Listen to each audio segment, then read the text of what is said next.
আদালত থেকে যখন সাতপন্থী নেতা মুয়াজ বিন নূরের রিমান্ড মঞ্জুর করে তখন তাকে নিয়ে যাওয়ার সময় একজনে বলে উঠল দালাল।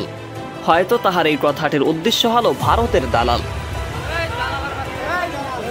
তবে এমন অনাকাঙ্ক্ষিত ঘটনা সাতপন্থীরা যে ঘটাবে তা ভাবতে পারেনি বাংলাদেশের মানুষ কখনো।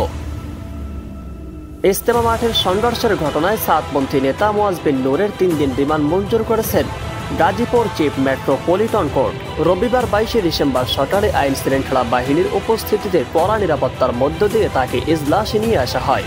এ সময় পুলিশের পক্ষ থেকে 7 দিনের রিমান্ড চাওয়া হয়। পরে ম্যাজিস্ট্রেট কোর্টের অতিরিক্ত চিফ আলমগীর আল মামুন শুনানি শেষে 3 দিনের রিমান্ড মঞ্জুর করেছেন। গত শুক্রবার রাজধানীর খিলখোপ এলাকা থেকে মুয়াজ বিন নূরকে অভিযান চালিয়ে গ্রেফতার করা হয়। এর আগে গত বৃহস্পতিবার সন্ধ্যায় 7 অনুসারী 29 জনের নাম উল্লেখ সহ অজ্ঞাত কয়েকশত জনকে আসামি করে টুঙ্গী পশ্চিম থানায় হত্যা মামলা দায়ের করেন মাওলানা জুবায়ের অনুসারীর আলম হোসেন।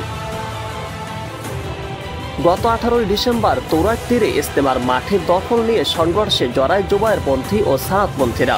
এতে নিহত হন 3 জন আর আহতের সংখ্যা প্রায় শতাধিক। তবে সেখানকার অনেকেরই দাবি এখানে লাশ পড়েছে অনেকগুলো।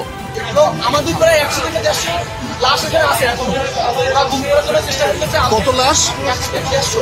আমি মাঠের লোক ভাই, আমারে চাইরা দেন, আমি যাবো গা ভাই। আমারে একটা মাইর দিল ভাই, পড়া মাইর বাচ্চা আমার দিয়ে কুপাইছে অন্ধকার রাত্রে। যাদের খোঁজ এখনো পর্যন্ত পাওয়া যায়নি, সেই সময় তারা বলেছিল, কিন্তু হয়তো সেই লাশের খবর এখন পাওয়া গিয়েছে। এমন সংঘাতের পর ইজতেমা ময়দান সহ আশেপাশের 3 কিলোমিটার এলাকা জুড়ে সব ধরনের সভা সমাবেশ, অবস্থান, মিছিল ও শোভাযাত্রা নিষিদ্ধ করে পুলিশ।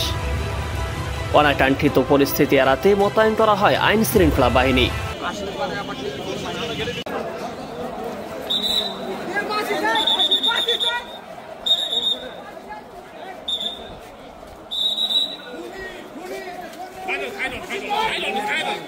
开